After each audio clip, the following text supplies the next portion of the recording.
Allô, de retour pour une nouvelle vidéo, encore une fois avec Bonding Beyond Words, Mafé et Charlie, une nouvelle vidéo pour vous. Donc dis-moi, aujourd'hui c'est quoi le sujet? Alors aujourd'hui, le sujet d'aujourd'hui c'est comment recevoir les critiques. Ok, très bon sujet, comment recevoir les critiques. Petite introduction par rapport à ça. C'est critique au niveau du travail, critique dans la vie générale, critique positive comme négative. Parfait. Exact. Alors, dis-moi, est-ce qu'on a une question? Alors déjà, pour toi, la première question, est-ce que toutes les critiques se valent? Ça, tu viens de lancer une bombe. Toutes les critiques ne se valent pas. Il y a de bonnes critiques, il y a de mauvaises critiques, mais quand on dit mauvaise critique, ce n'est pas dans le sens où la critique en elle-même n'est pas bonne pour toi, mais la critique en elle-même est mauvaise. Elle a été mal faite, dans le fond. Pas une critique, il n'a pas le droit de me donner une critique négative. Non, il y a une différence entre une critique négative, voilà le mot que je cherchais, et une mauvaise critique. Parce qu'il y a des critiques qui sont faites dans le but de blesser, il y a des critiques qui sont faites dans le but de déranger, et il y a des critiques qui sont constructives. Donc, ce qu'on est intéressé à avoir, ce sont des critiques constructives, et non pas des critiques qui cherchent à nuire, à offenser, à créer une polarisation, un dilemme, etc. Ok. Tantôt, tu as parlé de mauvaises critiques et critiques négatives. Il y a une différence? Il y a une différence parce que le critique, c'est dans le bon sens et dans le mauvais sens. Une critique, critiquer un projet, comme on a sûrement vu à l'école et les affaires. Une critique, c'est vraiment discuter une idée en tant que tel. Donc, ça peut être une bonne critique ou une critique négative. Donc, une critique positive et une critique négative. Critique positive, l'idée qui est avancée est intéressante, voilà les points que l'auteur ou la personne a essayé de toucher, ce qui fait que c'est une bonne information, voilà ça. Ce qui fait que tu as bien fait, voilà ça et ça. Critique négative, c'est une critique dans le sens où, tu as fait ça, ou voilà ce que l'auteur essaie de dire, voilà ce que la personne essaie de dire, mais ce n'est pas bon dans le sens où ça peut faire ça. Voilà les conséquences de cette critique, les conséquences de ce parler-là, de cette action-là, ou bien de ce que tu viens de faire. Maintenant, quand on parle de mauvaise critique, c'est une critique, comme je dis un peu plus tôt, dans le but de nuire, qui n'a aucun gain d'aucune manière. Donc on insulte pour insulter, j'aime pas ça, c'est dégueulasse, ça, encore lui, c'est pas bon, comme on dit chez nous. Et ça n'a aucun but d'améliorer, ça juste pour but de dénigrer, dans le fond. Pour toi, tu penses que qu'est-ce qui fait que les gens n'arrivent pas à recevoir les critiques? Les critiques, c'est toujours, c'est une question de travail personnel. C'est une question de comment tu te sens, comment ton ego a été frappé. Ça, c'est le bon. Parce que quand on n'aime pas, quand une critique est bien faite, qu'elle soit positive ou négative, quand on n'aime pas la critique, des fois, c'est une question de verbage, de vocabulaire qui a été mal choisi. Mais si on sait que cette critique est vraie, constructive, c'est une question d'ego maintenant qui fait qu'on l'accepte ou non. Parce que ça vient, oh, mais il dit que j'ai tort. Comment c'est que j'ai tort? J'ai jamais tort. Ou bien, oh, mais j'aurais choisi d'autres mots, il a raison, mais pourquoi il me parle comme ça? Genre, c'est une question de, on vient être challengé dans soi. Oh, mais il a raison, mais non, ça ne me plaît pas. Pourquoi c'est lui qui doit me dire ça? Moi, si je l'ai vu, je voulais l'arranger, c'est juste que je n'ai pas encore fait. On se donne une raison, une excuse, etc. La raison pourquoi on n'aime pas la critique, c'est parce que ça nous challenge dans l'être. Ça a un effet sur notre soi intérieur. On n'est pas content. Ça peut être également qu'on n'est pas content de soi-même. Et il y a une connotation extérieure par rapport au fait qu'on n'est pas content de soi-même. Mais pour les critiques en général, quand elle est bien faite, quand elle est bonne, quand elle est constructive, même si au départ on n'a aucune idée si l'idée derrière, c'est avoir une critique constructive, ou bien essayer d'embarrasser, essayer d'intimider, etc. Donc, ce qui est intéressant, c'est premièrement prendre l'information, calculer l'information, est-ce qu'il a tort, est-ce qu'il a raison, assumer la bonne intention, parce qu'on ne peut pas toujours essayer d'assumer que tout le monde nous veut du mal, ça va commencer à être difficile de vivre dans la vie. Et essayer de comprendre, de discuter, même de challenger la critique, pour essayer de comprendre, d'en apprendre davantage et de savoir pourquoi cette critique, qu'est-ce que je peux améliorer, qu'est-ce que je vais mal faire, etc. Développer pour mieux comprendre, dans le fond. Et est-ce que tu penses que moi, j'aime recevoir les critiques ou que je reçois bien les critiques? Écoute. Je ne vais pas parler de toi en particulier, parce que ça, c'est quelque chose qui va rester entre nous. Mais quoique tu reçois quand même très bien la critique, je vais dire ça devant la caméra. Mais non, je rigole.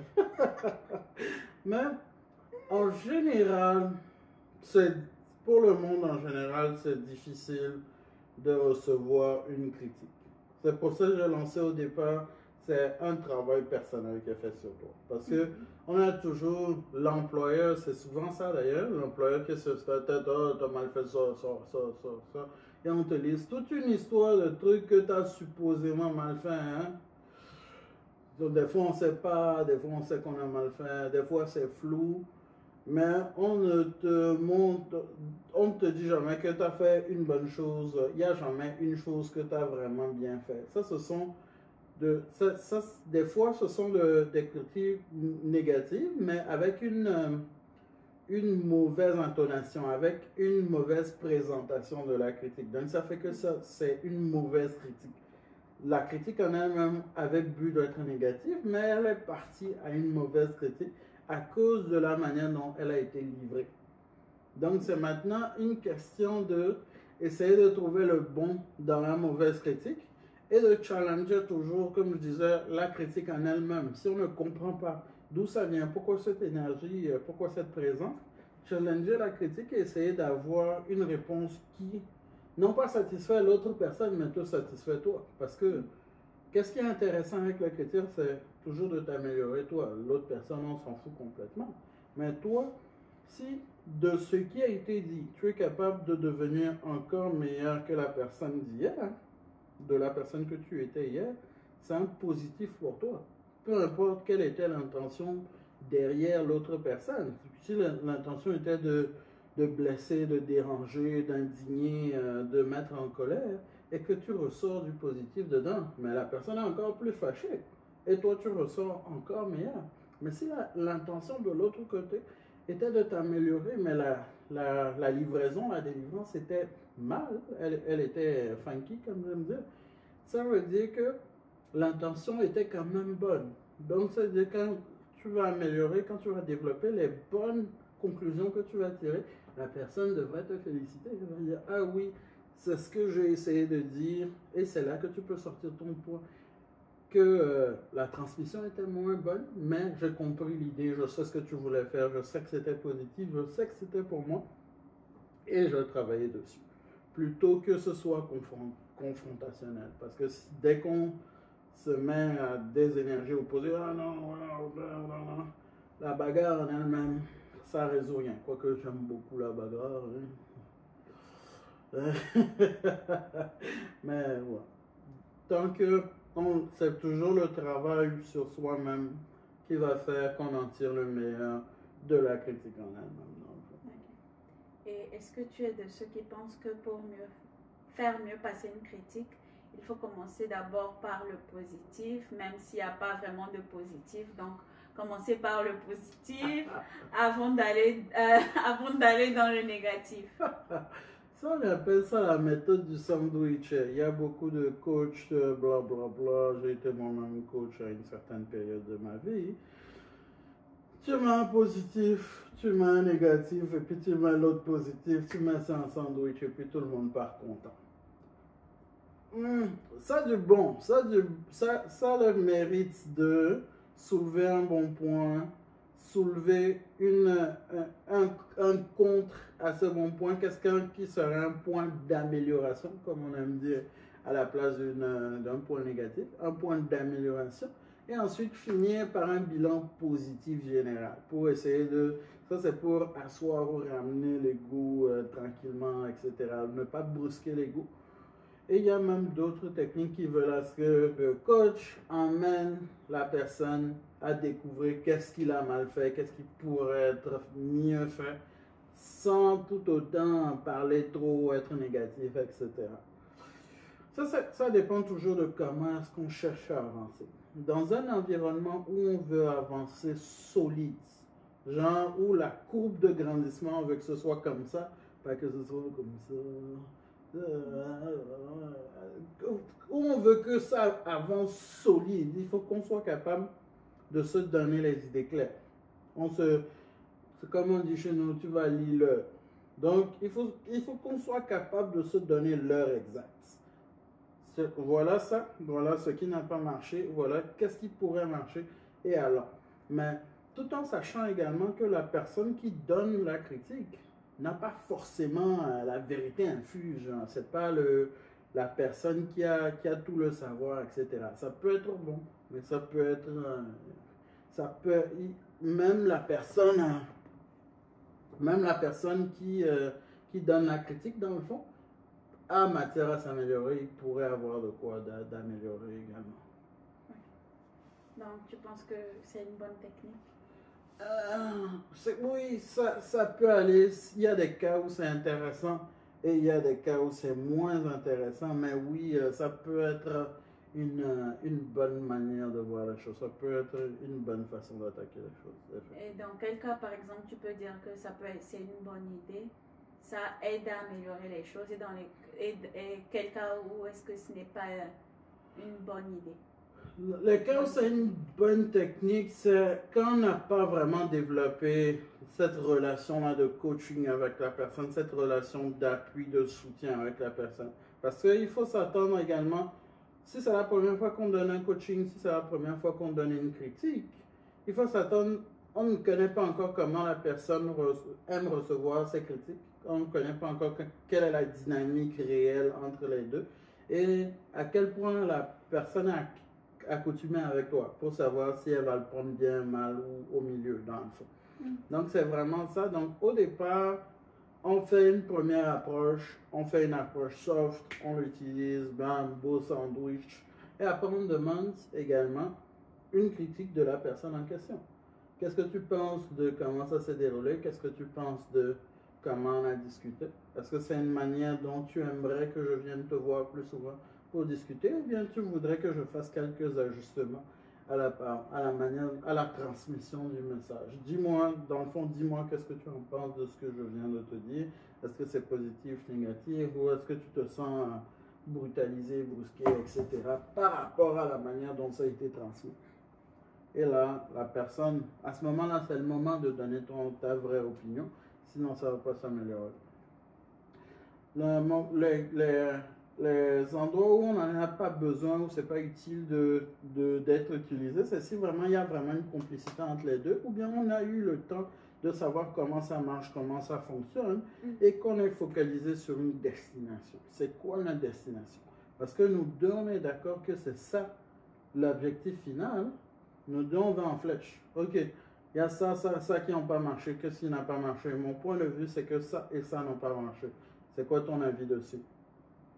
Et c'est une conversation directe. Il y a pas on n'essaie pas de faire joli, on essaie d'être le plus direct possible pour arriver à la solution. Parce que qu'est-ce qu'on cherche? C'est la solution. C'est pas à discuter, blablabla, tu es gentil, blablabla.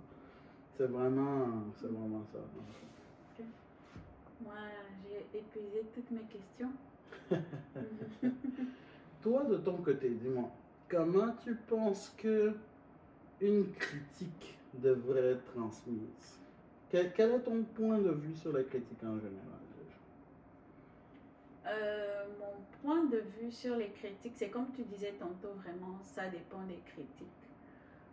Moi, je pense que si tu veux me faire une critique, ça doit être une critique qui va me faire avancer ou bien qui va m'aider à m'améliorer. Genre, ça ne sert à rien de faire une critique à quelqu'un, de lui dire, oui, tu fais si mal, sans donner de pistes d'amélioration ou de pistes de solution. Parce que quand tu fais une critique et qu'il n'y a pas de piste d'amélioration ou de piste de solution, c'est, je ne sais pas comment est-ce que je peux... ça devient, c'est comme si tu étais en train de faire une leçon de morale à la personne. Exact. Ce qui est différent de la critique. Donc, moi, c'est vraiment plus ça. Genre, tu me fais la critique, tu me dis, oui, tel et tel n'a pas marché. Et puis, ensuite, tu me proposes des solutions. Tu me dis, la prochaine fois, tu pourrais faire ci, tu pourrais faire mieux ça.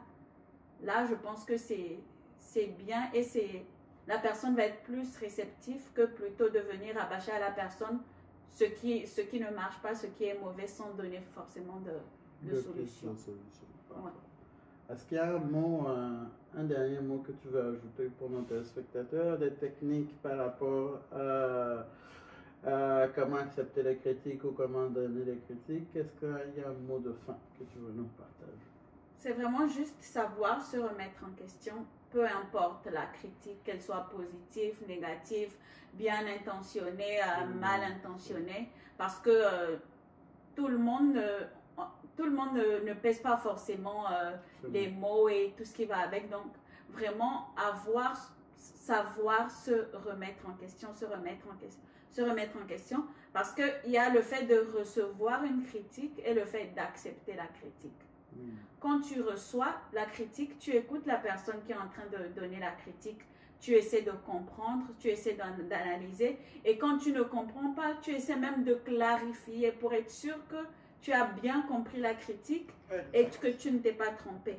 Maintenant, l'acceptation de la critique, c'est quand tu te remets en question et si tu essaies de peser le pour et le contre.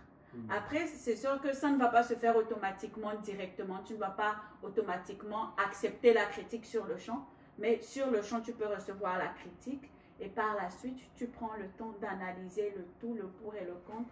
Tu te remets en question et ensuite, c'est là que tu vas savoir si... c'est là que tu vas prendre une décision. Dans le fond, si la critique t'aide à t'améliorer, t'aide à grandir et tout ce qui va avec, donc tu vas agir en conséquence. Également apprendre à filtrer les critiques. Il y a des gens qui le font pour ton bien, des gens qui le font pour ton désarroi, mais à savoir qui est là, pourquoi, et se concentrer sur les bonnes personnes, c'est ça qui est intéressant. C'est tout pour aujourd'hui. Superbe discussion, en tout cas moi j'ai aimé le résultat. N'hésitez pas à mettre vos questions dans les commentaires si vous en avez. Et comme je dis tout le temps, si vous avez des débats que vous souhaitez qu'on discute, n'hésitez pas à nous les envoyer également. C'était Charlie, c'était Mafé, et on se retrouve la prochaine fois pour une nouvelle vidéo. Peace. Peace.